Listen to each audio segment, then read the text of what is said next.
really fascinating discussion with Joseph P. Farrell, who has written a new book called Reich of the Black Sun, Nazi Secret Weapons and the Cold War Allied Legend. Joseph, it's a pleasure to have you with me here today. Oh, it's a pleasure to be with you, Jim. It's kind of an honor for me. Well, thank you. Let's start off with the Cold War Allied Legend. Can you tell us briefly what the Cold War Allied Legend is? Well, I believe it's a tapestry of things. First of all, basically, it includes the notion that the Allies were far ahead of Nazi Germany during the war in nuclear research and, of course, the production of the atomic bomb. And in point of fact, recent declassifications after German reunifications have come out and indicated quite the opposite. And the second component of this legend, or this tapestry, I guess, is that the operational parameters, both of the Allies and the German military, right at the end of the war, which on a conventional military explanation appear to make no sense, begin to make sense if you view it from the standpoint of this race against time that the Allies and the Nazis both were under, for the Nazis to perfect their weaponry and for the Allies to deny them its use. So you have crazy military deployments at the end of the war, for example. Yeah, I'm assuming you're referring to George Patton's push into Czechoslovakia rather than turning north to Berlin in the heart of the Reich. Right, exactly so. And this is mirrored on the Nazi side with similar deployments by the Germans against the Russians, where they would have their best battle-worthy formations far to the south of Berlin, around a German city by the name of Breslau. It's in modern-day Poland right now. But at that point in the war, the most battle-worthy formations that the Germans had were south around Breslau, and there is an actual... So what was so important about Breslau? Well, two things, actually. It was the largest city in an area of Germany that was kind of a hub for a lot of their very exotic black secret weapons projects. There is a component, of course, of the UFO legend that states that the Nazis were working on various flying saucers in and around the environs of Breslau. But more importantly, it lay right in the Soviet line of advance towards Prague. So in other words, Hitler was very concerned to maintain his hold over Prague and central South Germany and north central Czechoslovakia as long as he could. And there's even a statement to him, in effect, that to his generals that were questioning these mysterious deployments that made no military sense otherwise. There's even a statement by Hitler to the effect that Prague was the key for the Germans to win the war. So there's really a tapestry of things going on that are kind of all related if you view it from the standpoint of these exotic Nazi weapons projects. Of course, I think one of the most amazing contentions of your book is that although we tested a plutonium bomb in Alamogordo in the spring of 1945, the bomb we actually dropped on Hiroshima was a uranium bomb, and you point out the government documents showing that we really didn't have enough uranium for that. So am I correct in getting your main contention is the bomb we dropped on Hiroshima may indeed have been a Nazi bomb? Yes, that's one possibility. The other possibility that exists is that since we were so short of fissile uranium, that the uranium that was used in that bomb ultimately came from Nazi Germany, and that poses another problem. If it came from Nazi Germany, this means that they were much, much further along toward their own functioning bomb than the post-war Allied legend would have us believe. For if they were able to make fissile uranium, that's basically just one step away from assembling a bomb. But it's my belief that they actually did possess it. Now, that brings to the $64,000 question. Had the bomb, and as the Allies closed the noose around their neck, why didn't they use it? All right, there's two there's two tracks to answer that question. One is the Germans may have been short of delivery systems to actually use the weapon. The other is that they may have actually been using the weapon or similar weapons of mass destruction of some sort on the Eastern Front, and it was in a desperation move on the Germans' part that they finally considered using it on the Western Allies.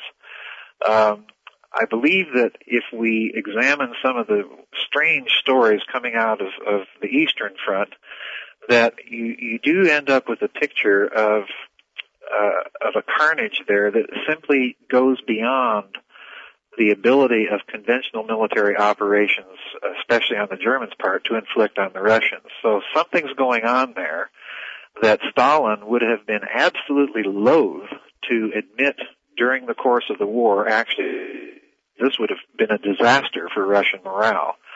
So I think that there's two possible explanations. They lacked delivery systems to any strategic targets of worth to the Allies. And secondly, they may have been using the bulk of these exotic weapons on the Eastern Front. But we were not told because Stalin was having trouble enough holding on to his own people under the conventional warfare, and if they thought they were nuclear weapons were being involved, they might have just totally deserted it. All right, exactly so. Exactly. It's interesting. I mentioned this in the sequel to this book that's going to be out sometime this year. It's interesting that the Russian government, sometime I think in the last 5 years or so, came out and declassified their actual World War II casualties, and they are somewhat double what has been publicly admitted prior to this point. Now that means that's terrible, because what they've admitted to so far, doesn't it come up to around 30 million or something like that? Right. So if we're looking at a figure between 25 and 30 million, and it's almost double that, then what we're looking at is an operational competence on the part of the German army that's just almost miraculous. So operationally competent as they are, or were at that time, it strains my credibility to believe that they were not doing something else on the Eastern Front. Well, isn't it also possible, I had this thought, because you go into very great detail about the Hans Kammler, SS General Hans Kammler, and his special group that towards the end of the war more and more gained total control over the Nazi black operations, right. Their high technology.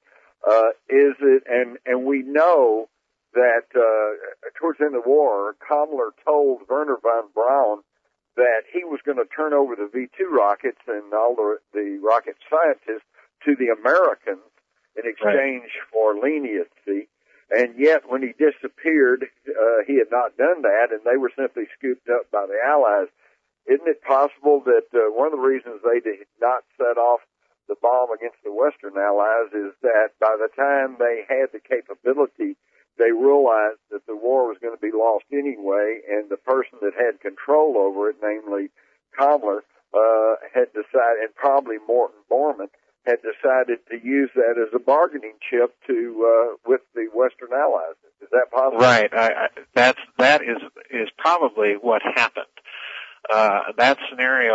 That particular scenario is actually advanced in a wonderful book by another author, an American author by the name of Carter Heydrich, and his book is called Critical Mass.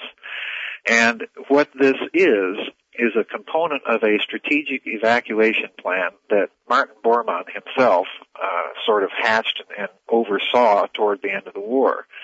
And what this reveals is that the German atom bomb and rocket projects were not considered by the Nazis to be their most advanced and potentially dangerous weapons. So yes, they surrendered this to the Americans as a bargaining chip in return for their lives. But as we get further and further into their exotic projects, we find out that some of these things just go totally missing. You bring up Hans Kammler, and he, of course, goes totally missing at the end of the war, and nobody really knows where he went. Well, I have heard unconfirmed reports that he was seen in the United States in the years following the war, but of course, you can't seem to get any hard documentation on that. Right. Well, there's it only makes sense that if he survived the war, and I suspect he did because he told Werner von Braun again. He told him, he says, "You're not going to see me again. I'm going to disappear." So his disappearance was not an accident. It was not that he just got hit by a shell somewhere. He actually, I think, survived the war, and it only makes sense that he would have, considering his rank and knowledge, that he would have been included in Operation Paperclip, where they brought their German and Nazi specialists over to the United States. Right. Well, this opens up a mystery because Igor Witkowski, a Polish researcher, is the one who's pursued Kammler, and it's his opinion, like yours, and it's really kind of my opinion too, that Kammler probably made it to this country and went so deep and so black that he was never heard from again. But there is a certain body of evidence that just came out in Britain in a book that suggests that he may have made it to Argentina as part of a super secret negotiation that went on between Bormann and the Perón government at the time. So there's two trails, and both of them lead to Nazis in exile, either in this country or in South America, where they're pursuing their exotic weapons technologies more or less independently. So there's two trails. We don't really know what happened to this guy Kammler, and more significantly, we don't really know what he took with him. Well, but the evidence seems to point to the fact that somebody took something somewhere, because you make a very good comment and description of those U-boats that suddenly turned up at the end of the war, and they were basically transportation U-boats, and they were empty. Right. So doesn't that indicate that they were probably moving something somewhere? Yes, absolutely. Absolutely. It's impossible given... I'm sorry, go ahead. No, go ahead. Well, we're going to have to wrap it up for this section, and we'll be right back. And I want to ask you about what destroyed this huge explosion in Sevastopol. And when we come back to this break. Okay.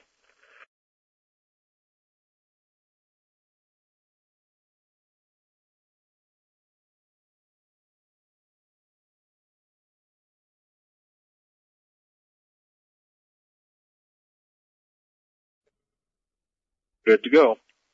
Okay, we're back.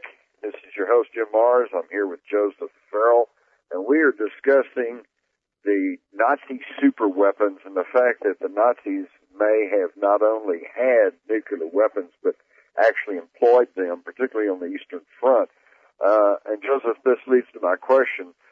In the conventional history, there is a report that the Germans used this huge cannon. I can't remember.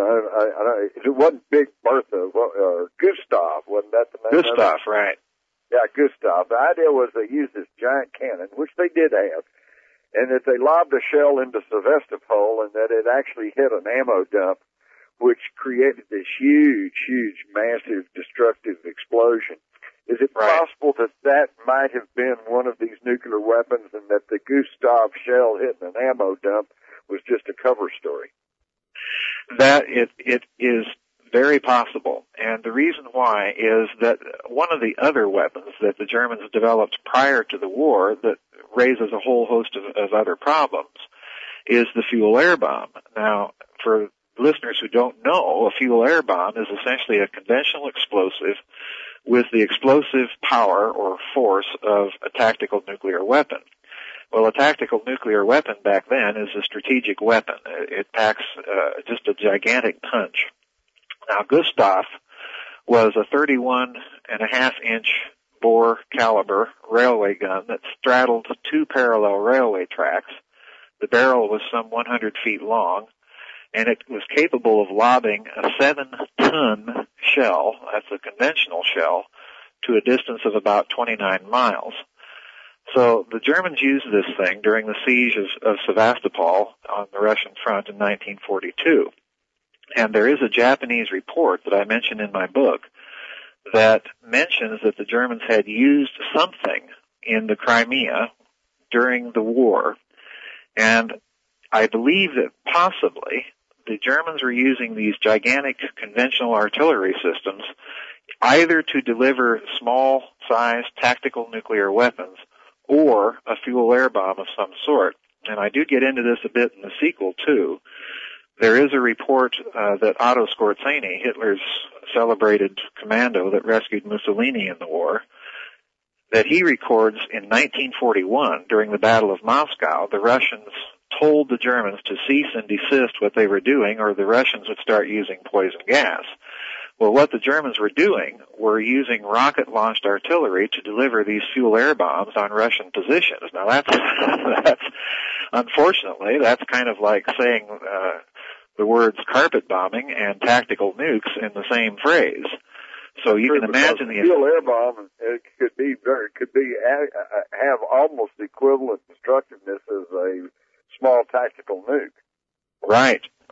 So you can imagine an effect of a battery of these things firing fuel-air bombs on Russian positions. The poor Russians, don't have anything to match this. So their response to Berlin is, if you keep this up, we're going to start using poison gas. And, of course, that was anathema to Hitler. Yeah, that was an anathema to everyone. That's why for the listeners out there, you see these war movies and these German soldiers are all carrying these little canisters around with them. Those were gas mask canisters. And on both sides, almost to the end of the war, both sides was just deathly afraid that the other would be using poison gas or chemicals. And so to threaten that, the use of that shows the seriousness with what the Russians took with whatever it was the Germans were using on them. Right, absolutely. This is the strongest indicator that there is much, much more going on the Eastern Front that falls outside of the realm of conventional military weaponry, and that the Germans were willing to use it. And now, that brings if all this is true, then one of the probably the top U.S. commander who probably would have known of this high technology being used by the Nazis must have been George Patton, right? Right. This is another aspect of the legend. Patton's Third Army drives just hell-bent for leather across southern Germany and on into Czechoslovakia, making an absolute beeline for the big Skoda armaments works at Pilsen and then subsequently towards Prague. Now, this is interesting for the story because Pilsen is exactly where SS General Kammler had centered his secret weapons think tank. And I use the word think tank advisedly because what he did was he recruited top scientists from all over occupied Europe into this program, and he essentially freed them from the constraints of Nazi ideology and just told them, go to it, go brainstorm, come up with radical ideas and how to get there. And as a part of this think tank, they even had their own top secret magazine that circulated private secret scientific reports amongst these scientists. So Patton, if we look at the Third Army's operations at the end of the war, it's very clear that Patton's Third Army is driving towards the nerve centers of this Black Project's empire. And this means that Patton either has been privy to some intelligence, or if he's not, he's been directed to do so. And once his units enter these areas, then he becomes privy to the intelligence of his field reports. So he's sitting in a pretty good position to know exactly what's been going on inside of Nazi Germany. And that, of course, lends a lot of weight in my mind to the allegation that Patton may have actually been murdered. Right, exactly. And if there's a motive the explanation of why. Right. If there's a motive to do it, this is probably it, because Patton, of course, had a rather big mouth. And if one puts oneself in the shoes of some paranoid Allied intelligence officers, they're thinking, oh my word, this general knows all of this stuff. We've got to make sure he keeps his mouth shut. Now, Patton, in my opinion, would never have blurted out anything untoward on that respect, but you can't think that way if you're an Allied intelligence or security officer. Well, of course, it was Patton who was publicly stating that we should just continue the war and move right on into Russia and take them out, too. Right, and, exactly. Since Hitler, with his massive mechanized force, was unable to do that, then that tells me Patton may have known that we now had the weaponry to accomplish the deed. Bingo. Exactly. Exactly. So it all makes a lot of sense. Another part of the book that I think will fascinate your readers is tell us about the proposed Nazi atomic bombing of Manhattan. Oh boy. This was something that really was an eye-opener for me. I found a map that the Oberkommando der Luftwaffe had published not published, but circulated as a private top-secret intelligence briefing in 1943. And this map, it's reproduced in the book. It literally shows a map of lower Manhattan Island. You can see the circles drawn over Manhattan Island for a blast and then for heat damage radiuses of an atomic bomb going off with the yield that is approximately the same as that we used in Hiroshima in 1945. Now, the thing about this map is that it was done in 1943. So, in other words, they either had the bomb or they felt like they were close enough that they could draw up operational plans. Right.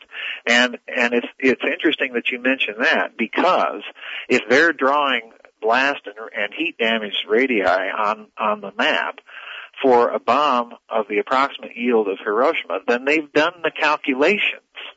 They know exactly what's going to happen. And their targeting is also interesting. It's centered directly over lower Manhattan Island, almost in the center of the financial district there. So this is a carefully calculated plan, and as you say, they are gambling that they're going to get it and going to get it first, and planning ahead to do so. Well, that's simply amazing. And this, I guess, leads to my ultimate question for you, Joseph, which is, you have made some astounding allegations here that the Germans were much further along with atomic research, that they even may have actually used tactical nukes on the Eastern Front, and that they were simply hamstrung somewhat by lack of a delivery system, and that actually they were already beyond atomics and looking into even stranger and more exotic weaponry, such as zero-point energy, destruction at the atomic and subatomic level. Right. My question is, how you have been privy to documents that have only recently been made available because of the reunification of Germany. How confident are you in these allegations? Reasonably so. There is one very interesting project that I talk about in that book. I talk about it somewhat in the second book of that I wrote on the Great Pyramid, and the sequel to Reich of the Black Sun is almost exclusively devoted to this project and its implications. And this project is called the Bell. This device. What's the title of your new book, so we can all listen? The sequel to Reich of the Black Sun is going to be called the SS Brotherhood of the Bell, and it will be coming out by Adventures Unlimited Press, which publishes Reich of the Black Sun. All right, so we're going to pause for this short break, and when we come back, we'll discuss the SS Brotherhood of the Bell. This is your host, Jim Mars, and we're talking with author Joseph Farrell.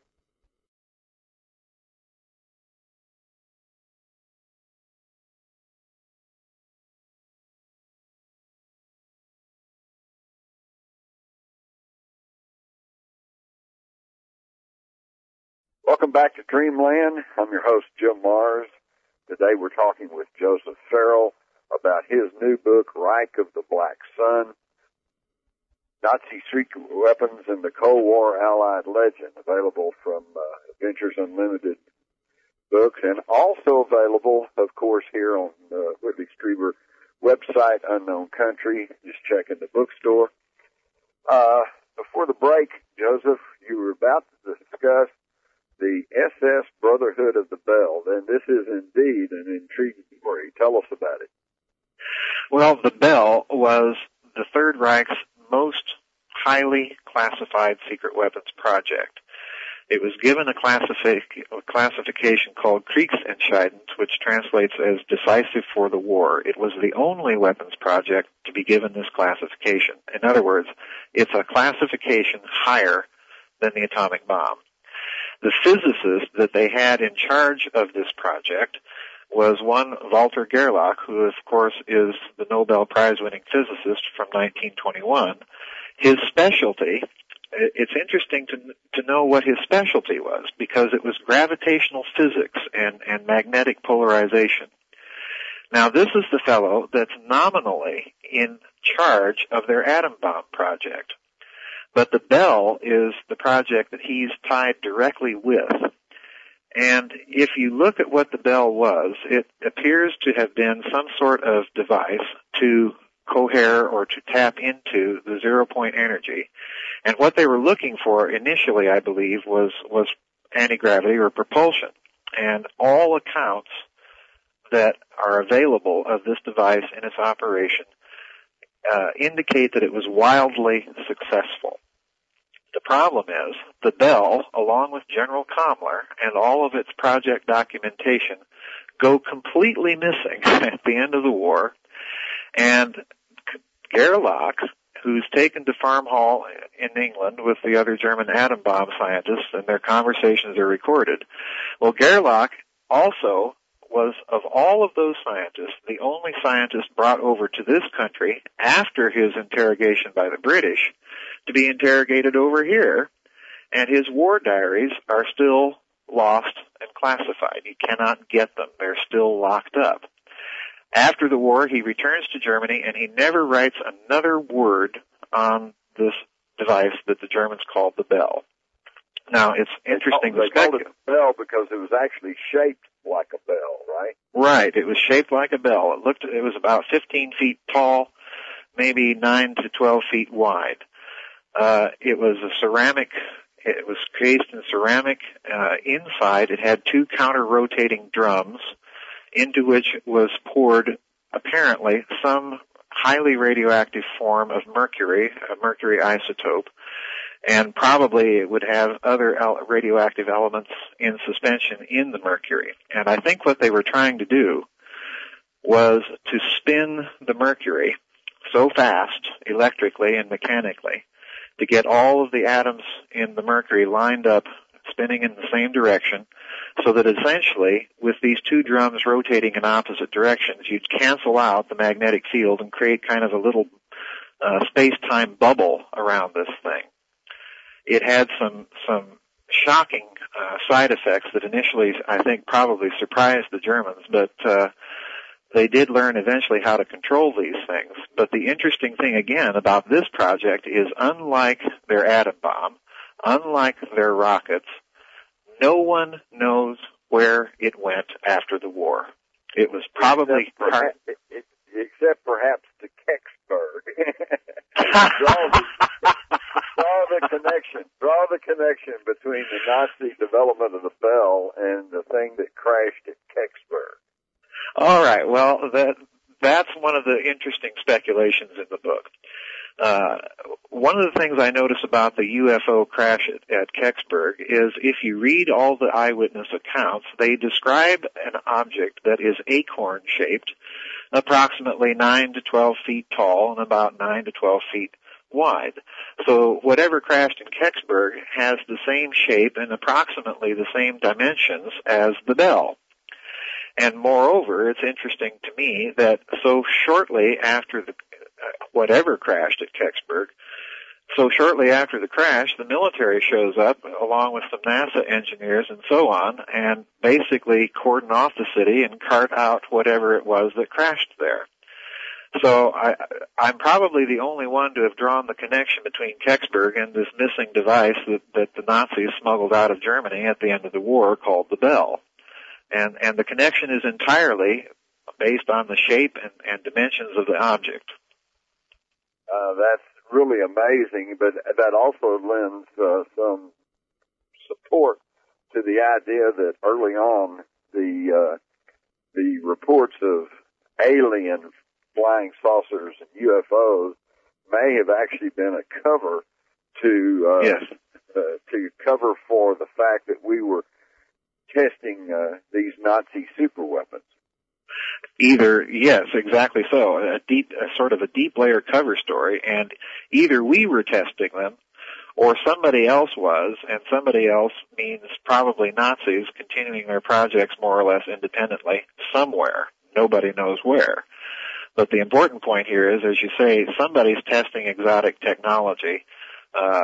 In the case of Kecksburg, it's my belief that it got away from them, and they brought it down there and recovered it, or stole it from whoever was testing it. But it's an interesting speculation. Amazing. Now, you say that could have been Nazis operating from somewhere, and in your book you actually deal with that subject. It is well known and well documented that plenty of top Nazis escaped through the rat lines to Argentina, Paraguay, and other points in South America, and also to Egypt. But you also deal with the concept of Agartha, the secret Shangri-La that was prepared for top Nazis in Antarctica. And it is well documented that the Nazis prior to World War II made extensive expeditions to Antarctica and basically took over the area that had formerly been known as Queen Maud Land and turned it into New Schwabenland. And how confident are you that they may have actually built a huge underground base in Antarctica? Well, I'm not overly confident. It would have been difficult for them to do so. But I don't discount the idea simply because there is so much that they were able to accomplish inside of Nazi Germany with the use of concentration camp slave labor and so on, that really, even since the reunification, they're still discovering some of these installations that people either had forgotten about or never even known existed. So it really doesn't strain credibility that much to believe that the Nazis may have deported some of these concentration camp workers and German contract laborers and specialists to Antarctica or to Argentina or other places in South America during the war to build some of these compounds. Now, in that regard, we can look also at something that Perón did for the Nazis, and that was he constructed a very up-to-date, modern, expensive, and large plasma physics laboratory for them at Bariloche in Argentina, where some of these scientists subsequently went to continue pursuing their research. So it really comes down, I think, to where one wants to believe on that. I kind of lean toward the idea that the Nazis did have something going on in Argentina, but no one really knows how large or how extensive it was. Correct. But now, I agree with you that if they had taken a force to Antarctica and were forced to start from scratch and tunnel and build under ice and under the ground, that would have been very difficult. But it's been documented that they reported that they had found warm lakes underground and even certain enclaves where, and we now know we've discovered the same thing with underground lakes.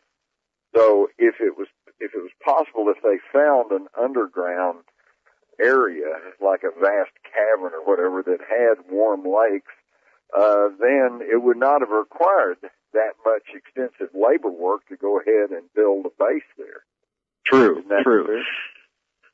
They would have been able to exploit things that they found there and constructed bases. And again, no one really knows the extent of what they did find.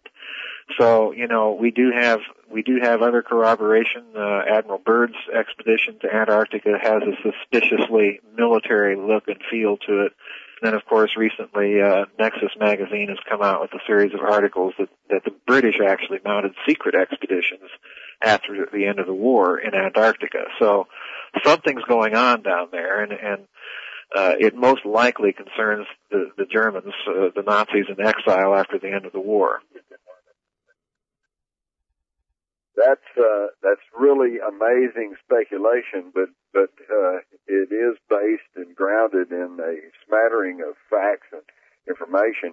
For example, you mentioned Admiral Byrd's expedition to Antarctica immediately after the war, and by most accounts, they they had losses, and they basically turned tail and ran back home. Yep, that's right. Let's continue that line of thought when we come back from this break. This is your host, Jim Mars, and we're talking with Joseph Farrell.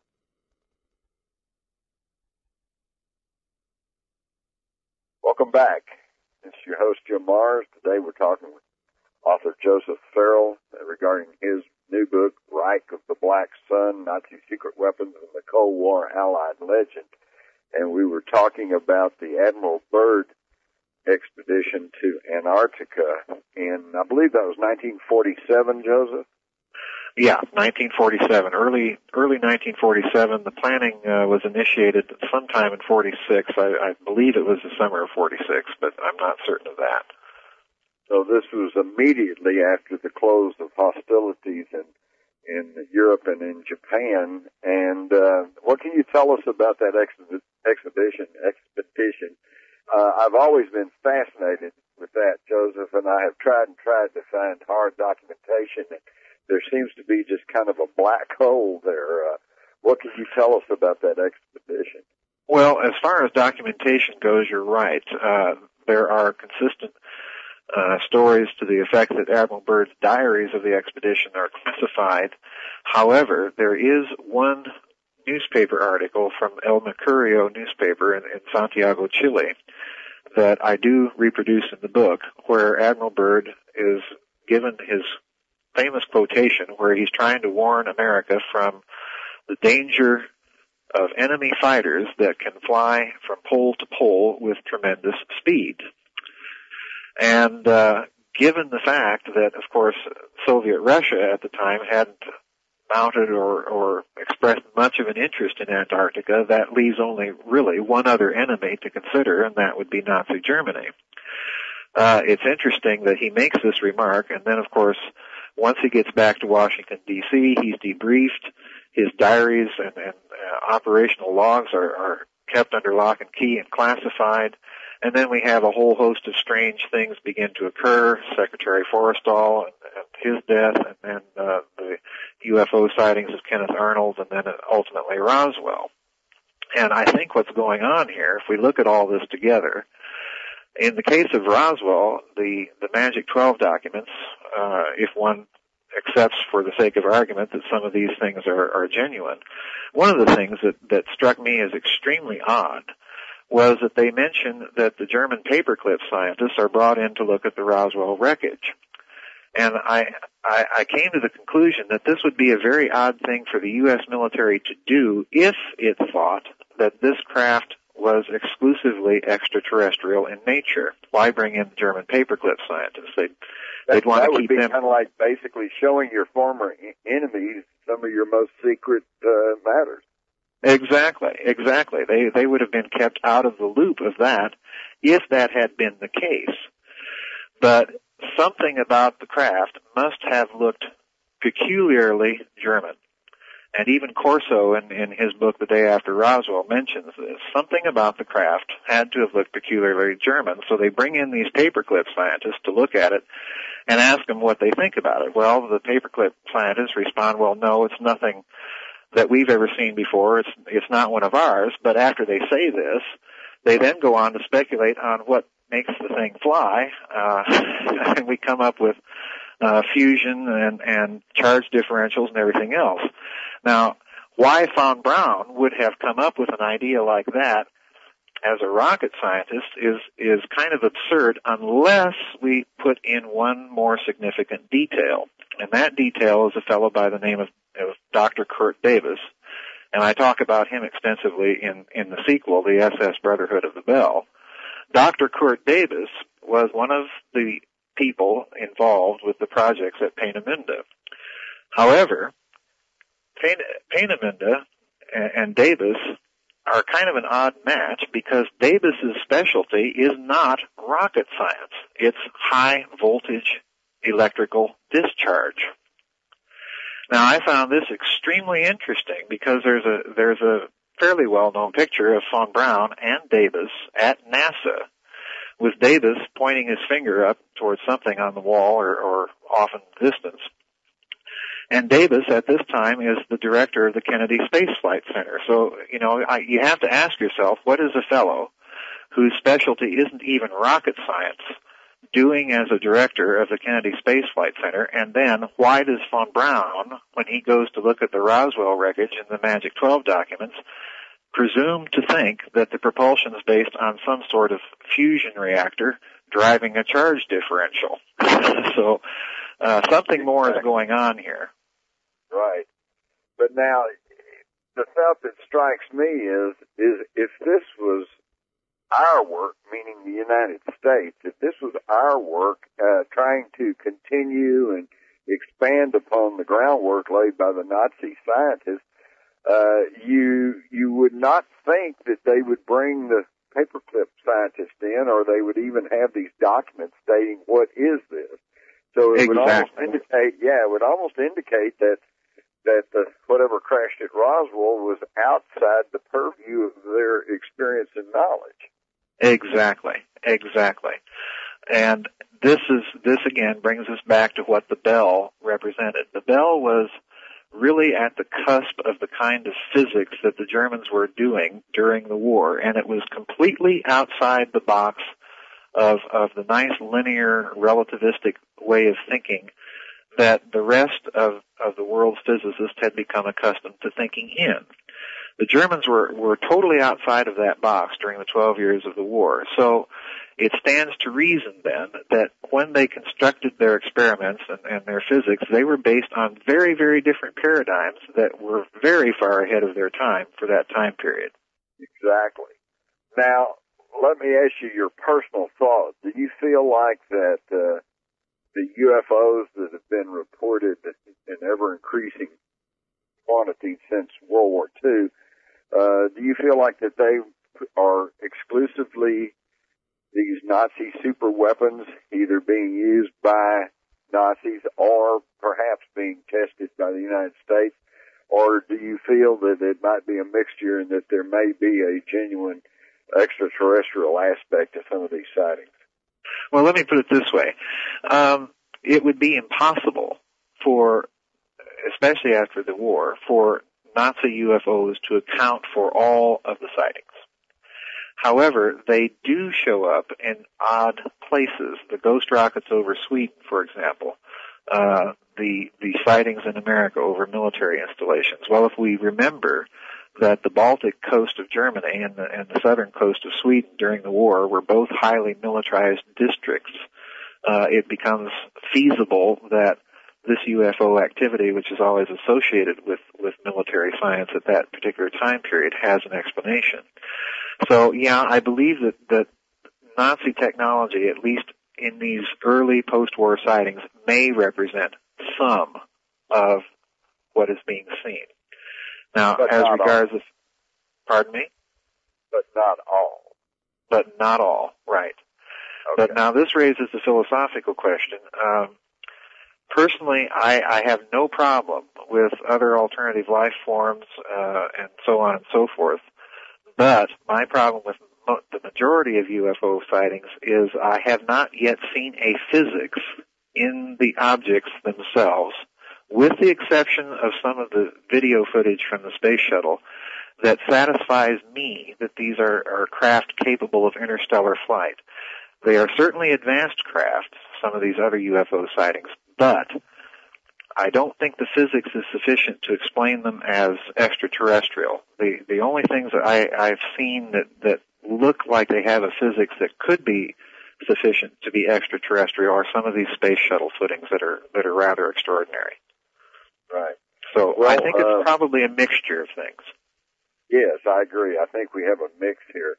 And of course, you're not the only one to notice the lack of intergalactic capability on the part of a lot of the descriptions of UFOs, which of course has led researchers to conclude that most of the UFOs are probably in the area of shuttlecraft. They're short-range craft, which means that perhaps there's a mothership out there somewhere. But then again, you yourself have brought up this electromagnetic vortex type technology, which, if they were able to push that to its ultimate capacity, conceivably could create some sort of a Einstein-Rosen bridge or wormhole, which would allow them to travel great distances without, the conventional rockets and stockpiles of supplies and everything else. Is that conceivable? Well, it's conceivable that the vortex physics that the Germans were investigating unlocked some very peculiar doors. As far as an Einstein-Rosen bridge is concerned, or a wormhole, at least the conventional physics models or papers that you can read in the available literature, most of those suggest that the wormhole would require enormous amounts of energy, and it would be far too small for anything physical to get through. Now, that's kind of a 6 of one, half a dozen of the other explanation, because we really don't have, in my opinion, at least in the public physics models, any good models for what vortex mechanics and some of these things that the Nazis were working on during the war might do. So, the door towards speculation on that point, I think, is wide open. It just flies right open, doesn't it? Yeah, absolutely.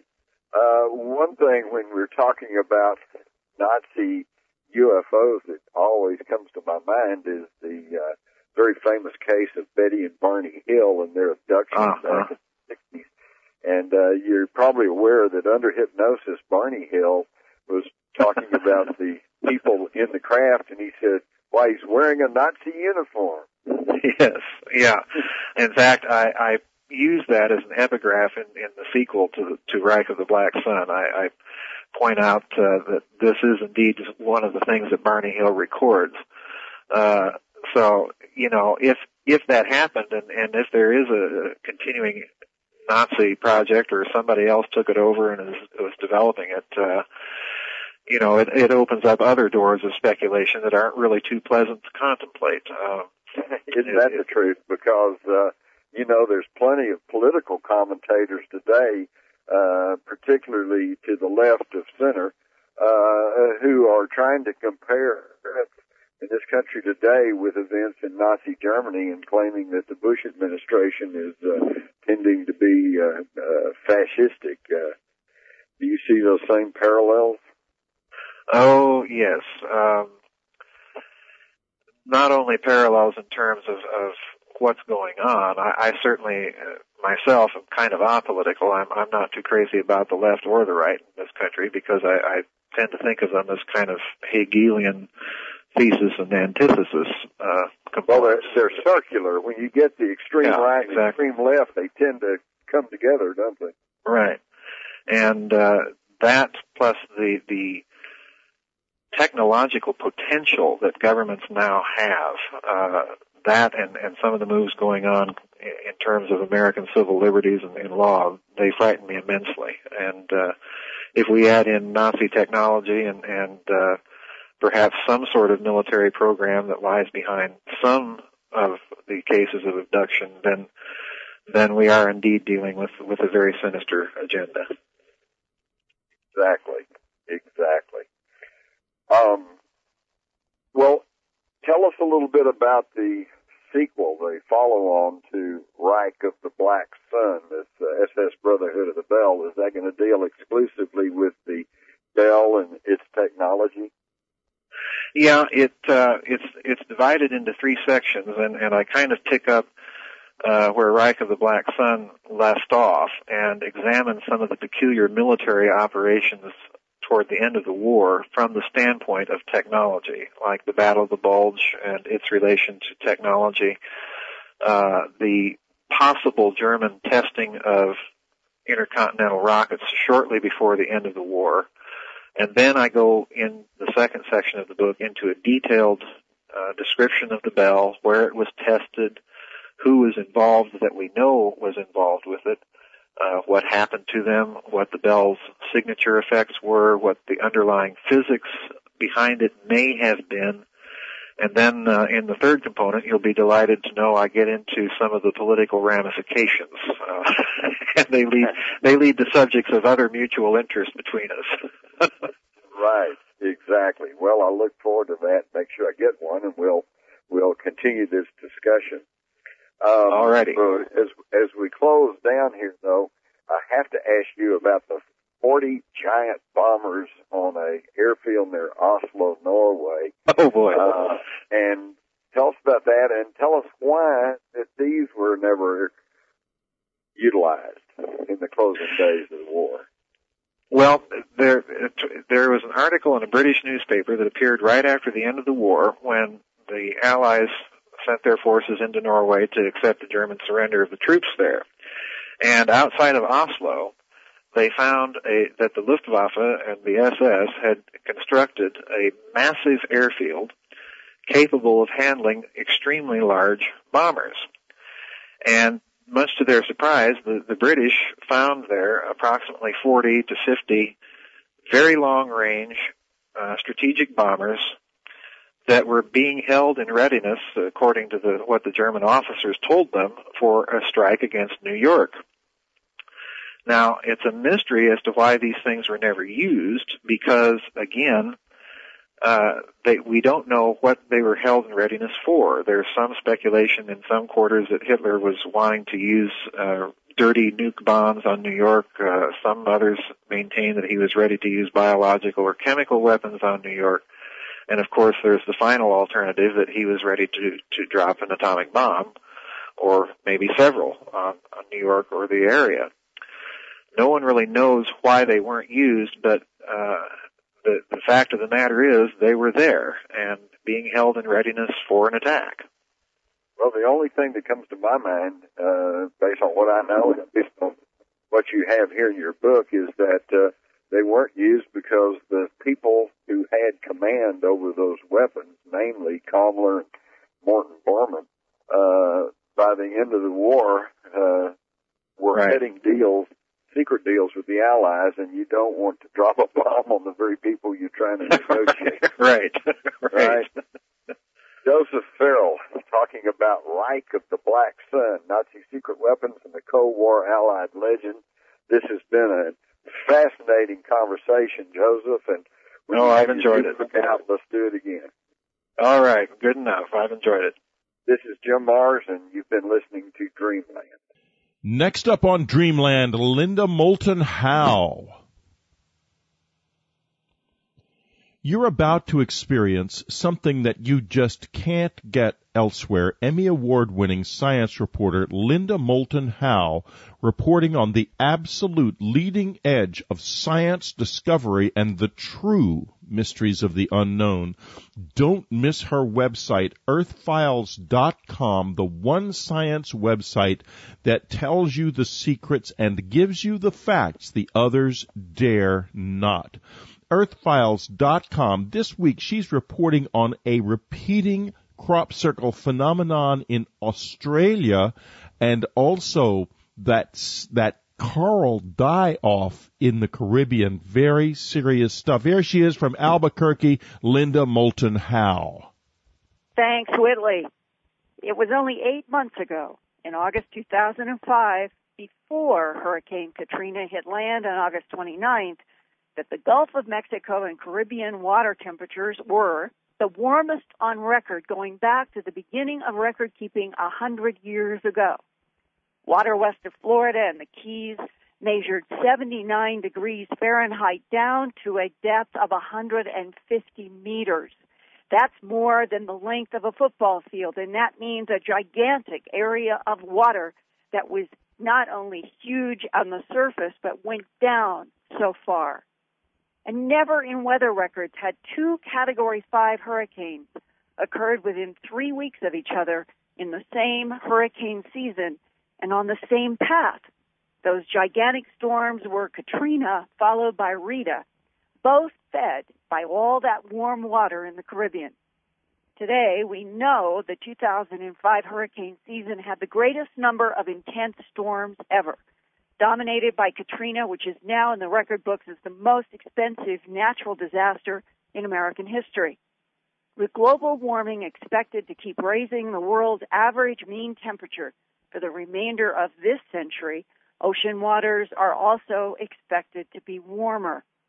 Those warmer ocean temperatures mean more chances for another Katrina and the decline and die-off of one of the world's most valuable life forms, coral reefs. Coral reefs are like rainforests in the oceans, which provide shelter to more than 25% of all marine life. In only the past 25 years, 35 million acres of coral reefs have been completely destroyed, largely by human activities that range from water pollution to dynamite fishing and ramming boats into the fragile reefs. If the present rate of destruction continues, 70% of the world's coral reefs will be entirely gone in a few decades. Like dominoes falling, when the reefs die, whole populations of fish, marine animals, and plants have to move to survive. And survival is not guaranteed without the protective reefs. Now comes sobering new data from the National Park Service, NOAA, and Caribbean scientists that the warm Gulf of Mexico and Caribbean waters of 2005 caused the biggest coral reef die-off on record. Unprecedented, says Mark Eakin, Ph.D. in biological oceanography and coordinator for NOAA's Coral Reef Watch based in Silver Spring, Maryland. What we've seen in using our global satellite data is that the warming in the Caribbean in 2005 was the largest that we've ever seen. From the satellite data, we see that the thermal stress to which the corals were exposed was greater than any that we've seen in the last 20 years of record. And if we look at just average temperatures of the Eastern Caribbean, September, when the major warming was going on in the Eastern Caribbean, it was the warmest September that we have seen in the last 100 years of record. The result of this was bleaching that extended throughout much of the Caribbean. So in some areas, such as in the Virgin Islands, they saw over 90% of their corals bleached and more than 20% mortality on average. That wasn't just in that part of the Caribbean. This level of bleaching extended across the entire Eastern Caribbean and was preceded by bleaching in the Florida Keys, in the Flower Garden banks off Texas, and reefs off Panama and Belize. So this was an event that went across the entire Caribbean. Right now, as we're speaking, there's another area of warm water off of Fiji and Tonga, and we've just heard reports that there's some mild bleaching going on in those areas. And the bleaching is almost always associated with warmer water that causes the symbiotic algae to leave the coral animal? That's correct. The same warm water throughout the Gulf and across the tropical Atlantic that led to the most intense Atlantic hurricane season on record was the same water that led to the coral bleaching. So we're looking at a large-scale climate event that has many impacts. If we are in global warming and we can't suddenly reduce the CO2 blanket and methane that's warming the planet, then what is the worst-case future for marine life and coral? It's hard to really say what the worst case is. There are a wide range of different scenarios that have come out from the scientific community. What we do know, though, is that we expect an increase in ocean temperatures as well as an increase in atmospheric temperatures. And as those temperatures increase, coral bleaching events become more frequent and become more severe. How severe and how frequent they're going to be depends on a lot of things that are still uncertain in the model. So it would be difficult to really project how corals are going to respond over the next 100 years. And is it fair to say that the die-off of the coral in the 2005 to 2006 event is as much as 30% in some areas of the Caribbean? I've seen numbers that exceed 25%. The important part is these surveys are still going on now.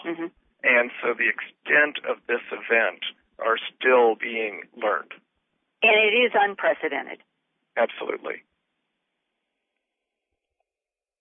One of the most recent science reports about the unprecedented Caribbean coral die-off came from Professor Hernandez Delgado at the University of Puerto Rico. He found only a few days ago that a colony of 830-year-old star coral that was more than 13 feet high is now all dead. This surprising death, along with so many other reef corals, has only happened in the past 4 to 5 months. That nearly 1,000-year-old coral had survived a lot of previous climate changes until now.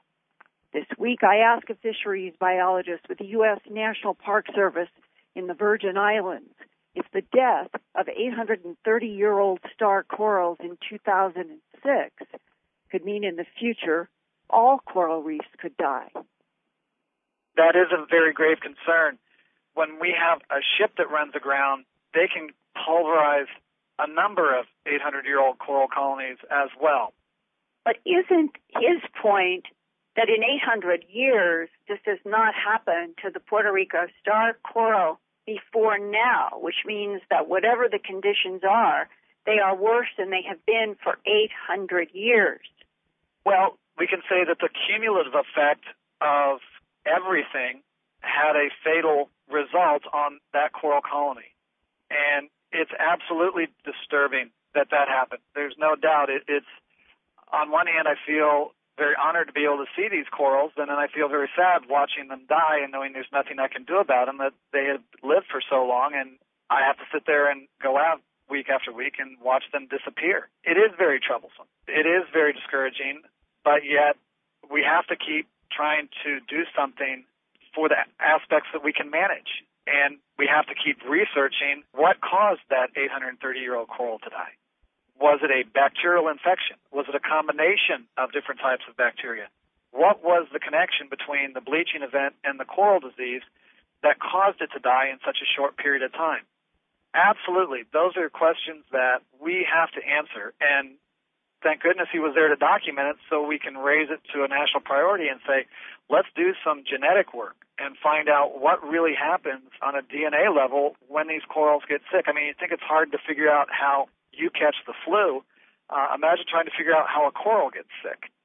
If all the coral in the Caribbean and other places where there are coral reefs did die, what would be the worst case for the oceans?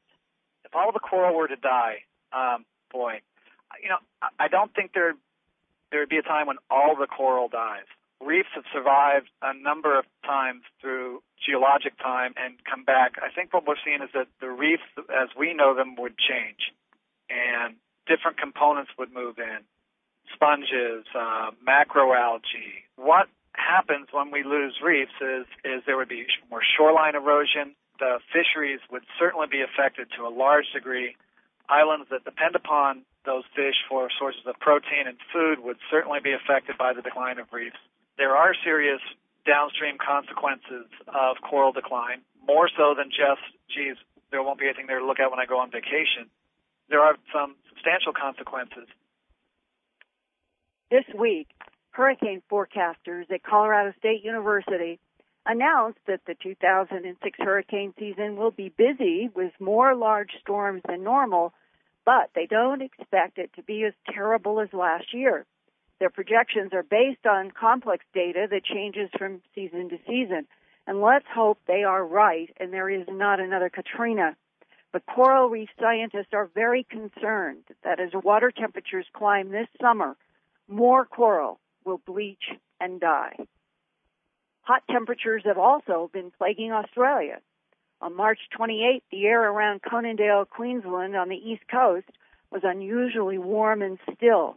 It was so still that residents remember the calm heat. There were no thunderstorms or wind, and yet 2 beautiful spiraled circles in tall wild grass were found only about 1.5 miles north of where 4 beautifully spiraled circles were discovered in a line also on March 28th, but 2 years ago in 2004, and the year before that, back in 2003, in the same region, residents reported unusual down grass in more random shapes. These two on March 28th are the first circles reported in the world this year. What is it about Conondale?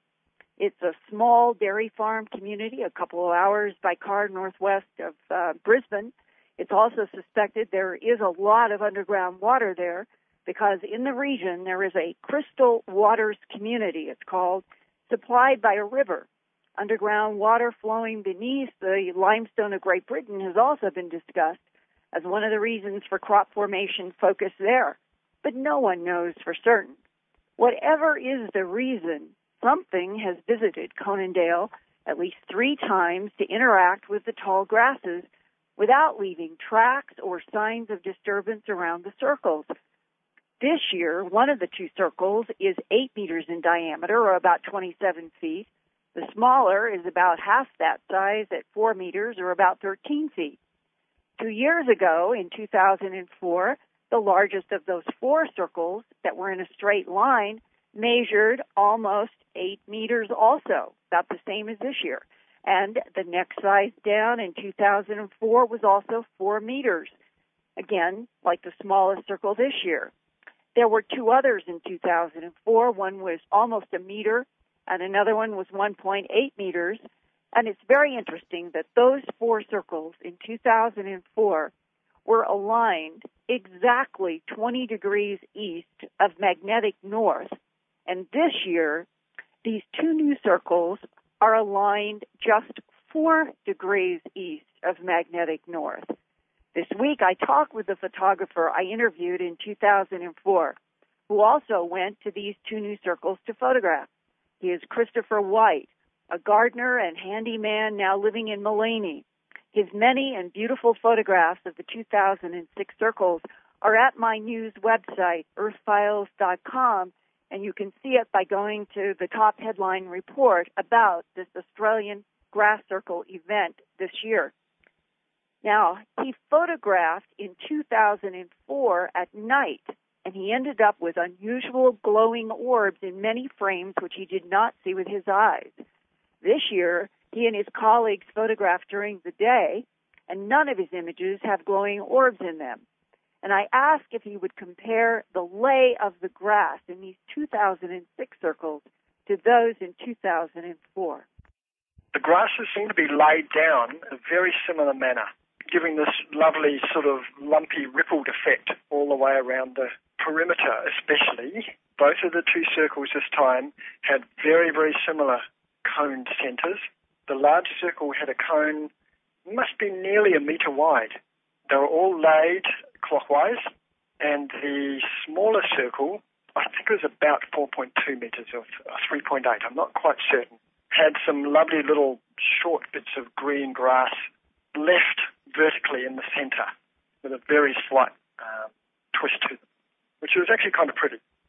I know that one of the friends that we had there, Anya, took a pendulum in there, which swung quite wildly east and west, although the circles in alignment were north and south.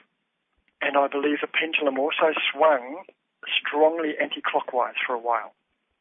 Outside of the circles, it just swung a little bit north and south. Since you all were there for an hour or so, could you find any evidence of any tracks or any grass disturbance of any kind around the 2 circles? Not that I know of, no. I certainly didn't, and no one else did it as far as we know either. It did look, some of the grass had just started to spring up again, because the green bladed grass are really quite big, strong lumps of tussochy sort of material, really. And it would have taken some interesting force to actually bend it down and ripple it into the rest of the grasses without damaging it. We saw no sign of holes where people could stick poles in the center or anything like that. Do you know what the weather conditions were like around March 28th? They were fairly warm, actually, fairly warm and sunny. We've had quite a hot year. But no thunderstorms or wind? No, not those days. Okay, so March 28th, it was hot and still. Yes. Would that be the same kind of weather condition in 2004, do you remember? from memory, very similar, I think. The morning was a bit cooler, I think, back then. So for people who say, well, it's got to be wind coming down and spinning these circles, what do you say? Nonsense. Because? My own research, if you like, into crop circles and things is that just doesn't really occur. Mm-hmm. Someone did actually, was it the farmer's wife? No, another lady drove by and was kind of intrigued. And she said something to do with whirlywings and things like that. And it's like, no, definitely not whirlywings. But just because the beauty of the central cones of the circles themselves and the way the surrounding grasses are not touched at all and not being actually in a vertical crop, if you like, their edges were still clean and tidy. We couldn't find any evidence of broken or trampled grass anywhere. And those centers in England, I have seen those beautiful raised centers, sometimes as far as 12 inches off the ground. And if I understand from your photographs and your description, the center of these two circles in 2006 are raised in the center from the ground? Oh, quite significantly. One of the pictures I sent you of a friend of mine, Paul Bolting, holding a tape measure, it's a vertical picture. Mm-hmm.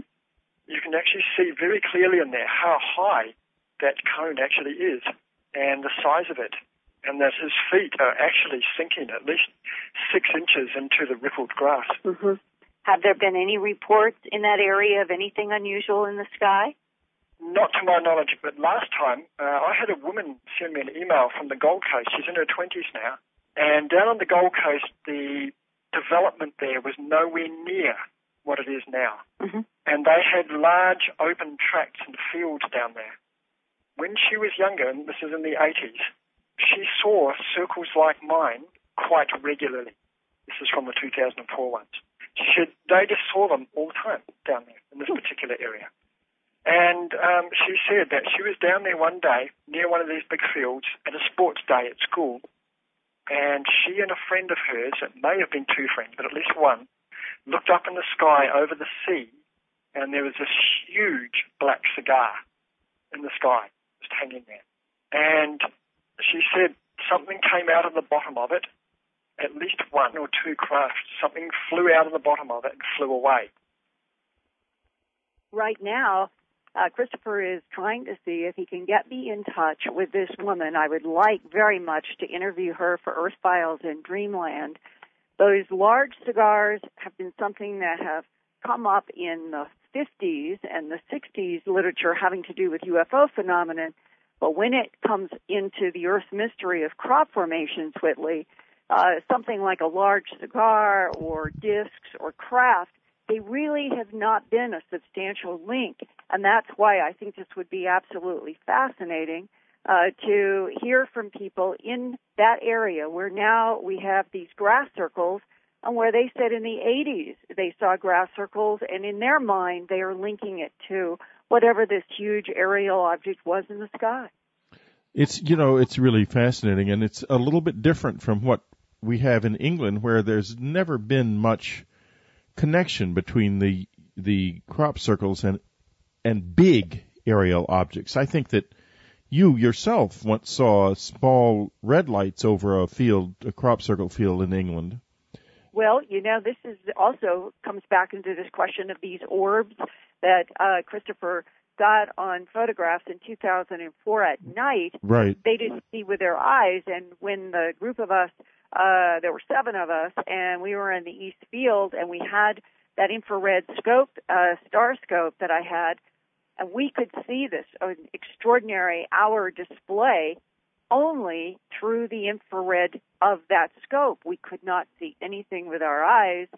There are people, obviously, who have videotaped those moving, what I call the mysterious lights in crop circles. The videotapes of those go back to at least 1990-91 period. And every scientist who has looked at those videotapes, and there may be 25 or 30 such videotapes now, estimate that the size of whatever those objects are is about 6 inches to 12 inches. We're talking about something extremely small, which might be, I don't know, but it might be what Christopher White and others have photographed But then you come back, why is it that there are these moments when people can see and videotape and track the camera on these lights, and a whole bunch more times when these strange glowing orbs seem to be on images and sometimes even on videotape when the person doing the videotaping and the photographs never saw anything? I think this is one of the most intriguing parts of the crop circle mystery. Well, it suggests that there are times when these things are emitting only heat and not light, which is certainly possible and reminiscent, by the way, of the objects that were taped by the Mexican Air Force, I believe, year before last, off the wings of aircraft, which were not visible in normal light, but were visible in the infrared. Yes. Yeah, and part of this story, in addition to the orbs that can be photographed and not seen, and as you're saying, may be in heat, is why is it that certain parts of the planet have reoccurring crop formations? Why is it that Conondale, why is it Wiltshire, in certain parts of Wiltshire in the United States, there are very specific areas, especially in Ohio, that they repeat over and over again? And you can step back and say, logic would say, if it were some kind of meteorological phenomenon that has never been identified, it shouldn't be over 20 years going back to this, in some cases, the same field. It's a mystery. It's a tremendous mystery. Indeed it is. And then, we go back to an article I read just very recently in the London Times a few days ago, crowing about the fact that UFO sightings are down and the British UFO Research Bureau has closed its doors, and finally the crazies are going back under their rocks. It's most unfortunate, I think, that that this mystery simply is not being addressed at any level, in any institutional level in our culture in a useful way. And in the crop circles, Whitley, it may not have anything to do with the classic ET UFO. Right. It may be something completely, wildly more different. And what I was going to conclude with saying was that the starkness of the evidence in a case like this, and the fact that that evidence is nevertheless ignored, is just a shame, a real shame. Boy, that's for sure. Well, Linda, thank you very much. It has always been an extremely provocative report. You're working on anything particular for next week? Well, there are. I have a range of things now, of constantly military voices coming to me with new information, and the ones that I can run down substance, I'm going to keep reporting at Earth Files and Dreamland. Also, to me, this whole issue of everything from corals and the melting sea to what's happening on the sun, that the physical mysteries and challenges around us now are beginning to rival almost anything, to me, in what is important to report. Well, Linda, thank you very much. Next week it's going to be Easter. Then the week after that, listen to Wayne Dyer on Dreamland. We're going to have a wonderful conversation about his new book. It only makes sense that if he survived the war, and I suspect he did because he told Werner von Braun again, he says, you're not going to see me again, I'm going to disappear. So his disappearance was not an accident, and it was not that he just got hit by a shell somewhere. He actually, I think, survived the war, and it only makes sense that he would have, considering his rank and knowledge, that he would have been included in Operation Paperclip, where they brought their German and Nazi specialists over to the United States. Right. Well, this opens up a mystery because Igor Witkowski, a Polish researcher, is the one who's pursued Kammler, and it's his opinion, like yours, and it's really kind of my opinion too, that Kammler probably made it to this country and went so deep and so black that he was never heard from again. But there is a certain body of evidence that just came out in Britain in a book that suggests that he may have made it to Argentina as part of a super secret negotiation that went on between Bormann and the Perón government at the time.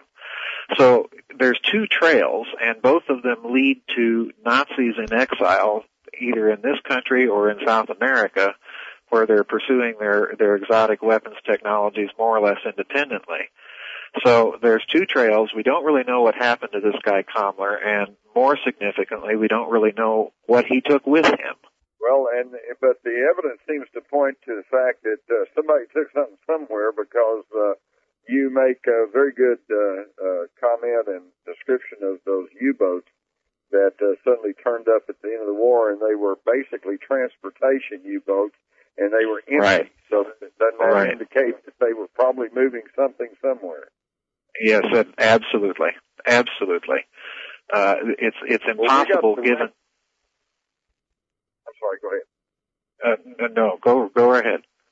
Well, we're going to have to wrap it up for this section, and we'll be right back. And I want to ask you about what destroyed this huge explosion in Sevastopol.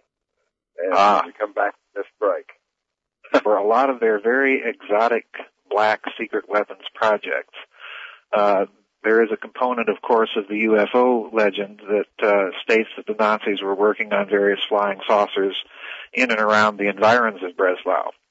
But more importantly, it lay right in the Soviet line of advance towards Prague. So in other words, Hitler was very concerned to maintain his hold over Prague and central South Germany and north central Czechoslovakia as long as he could. And there's even a statement to him, in effect, that to his generals that were questioning these mysterious deployments that made no military sense otherwise. There's even a statement by Hitler to the effect that Prague was the key for the Germans to win the war. So there's really a tapestry of things going on that are kind of all related if you view it from the standpoint of these exotic Nazi weapons projects.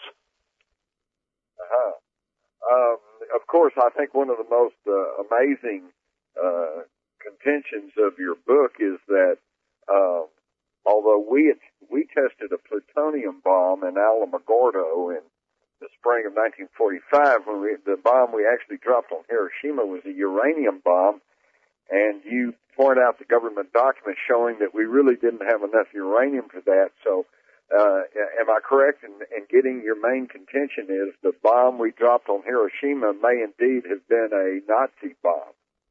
Yes, that's one possibility. The other possibility that exists is that since we were so short of fissile uranium, that the uranium that was used in that bomb ultimately came from Nazi Germany, and that poses another problem.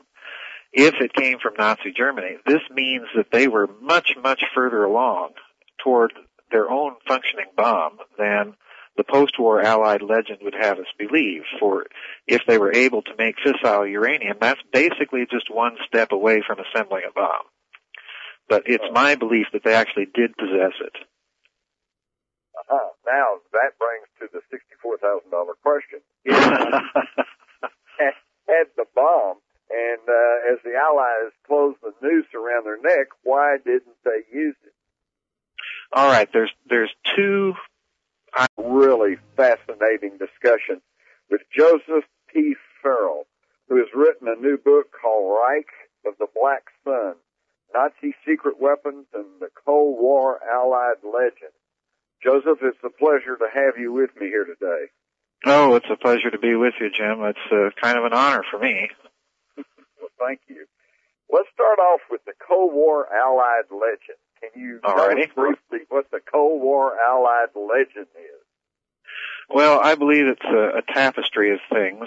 First of all, basically, it includes the notion that the Allies were far ahead of Nazi Germany during the war in nuclear research and, of course, the production of the atomic bomb. And in point of fact, recent declassifications after German reunifications have come out and indicated quite the opposite. And the second component of this legend, or this tapestry, I guess, is that the operational parameters, both of the Allies and the German military, right at the end of the war, which on a conventional military explanation appear to make no sense, begin to make sense if you view it from the standpoint of this race against time that the Allies and the Nazis both were under, to for the Nazis to perfect their weaponry and for the Allies to deny them its use. So you have crazy military deployments at the end of the war, for example. Yeah, I'm assuming you're referring to George Patton's push into Czechoslovakia rather than turning north to Berlin in the heart of the Reich. Right, exactly so. And this is mirrored on the Nazi side with similar deployments by the Germans against the Russians, where they would have their best battle-worthy formations far to the south of Berlin, around a German city by the name of Breslau. It's in modern-day Poland right now. But at that point in the war, the most battle-worthy formations that the Germans had were south around Breslau. And there is an actual... So what was so important about Breslau? Well, two things, actually. It was the largest city in an area of Germany that was kind of a hub for... There's two tracks to answer that question. One is the Germans may have been short of delivery systems to actually use the weapon. The other is that they may have actually been using the weapon or similar weapons of mass destruction of some sort on the Eastern Front, and it was in a desperation move on the Germans' part that they finally considered using it on the Western Allies. I believe that if we examine some of the strange stories coming out of the Eastern Front, that you do end up with a picture of a carnage there that simply goes beyond the ability of conventional military operations, especially on the Germans' part, to inflict on the Russians. So something's going on there that Stalin would have been absolutely loath to admit during the course of the war. Actually, this would have been a disaster for Russian morale. So I think that there's two possible explanations. They lacked delivery systems to any strategic targets of worth to the Allies. And secondly, they may have been using the bulk of these exotic weapons on the Eastern Front. But we were not told because Stalin was having trouble enough holding on to his own people under the conventional warfare, and if they thought they were nuclear weapons were being involved, they might have just totally deserted it. All right, exactly so. Exactly. It's interesting. I mentioned this in the sequel to this book that's going to be out sometime this year. It's interesting that the Russian government, sometime I think in the last 5 years or so, came out and declassified their actual World War II casualties, and they are somewhat double what has been publicly admitted prior to this point. Now that means that's terrible, because what they've admitted to so far, doesn't it come up to around 30 million or something like that? Right. So if we're looking at a figure between 25 and 30 million, and it's almost double that, then what we're looking at is an operational competence on the part of the German army that's just almost miraculous. So operationally competent as they are, or were at that time, it strains my credibility to believe that they were not doing something else on the Eastern Front. Well, isn't it also possible, I had this thought, because you go into very great detail about the Hans Kammler, SS General Hans Kammler, and his special group that towards the end of the war more and more gained total control over the Nazi black operations, right. Their high technology. Is it, and we know that towards the end of the war, Kammler told Werner von Braun that he was going to turn over the V-2 rockets and all the rocket scientists to the Americans in exchange for leniency. And yet, when he disappeared, he had not done that, and they were simply scooped up by the Allies.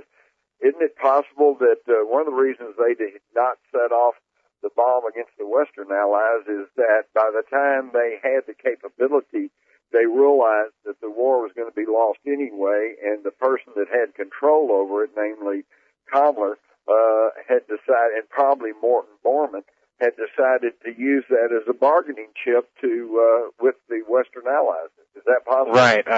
That is probably what happened. That scenario that particular scenario is actually advanced in a wonderful book by another author, an American author by the name of Carter Heydrich, and his book is called Critical Mass. And what this is a component of a strategic evacuation plan that Martin Bormann himself sort of hatched and oversaw toward the end of the war.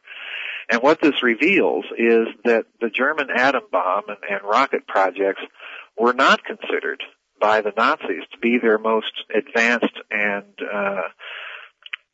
potentially dangerous weapons. So yes, they surrendered this to the Americans as a bargaining chip in return for their lives. But as we get further and further into their exotic projects, we find out that some of these things just go totally missing. You bring up Hans Kammler, and he, of course, goes totally missing at the end of the war, and nobody really knows where he went. Well, I have heard unconfirmed reports that he was seen in the United States in the years following the war, but of course, you can't seem to get any hard documentation on that. Right. Well,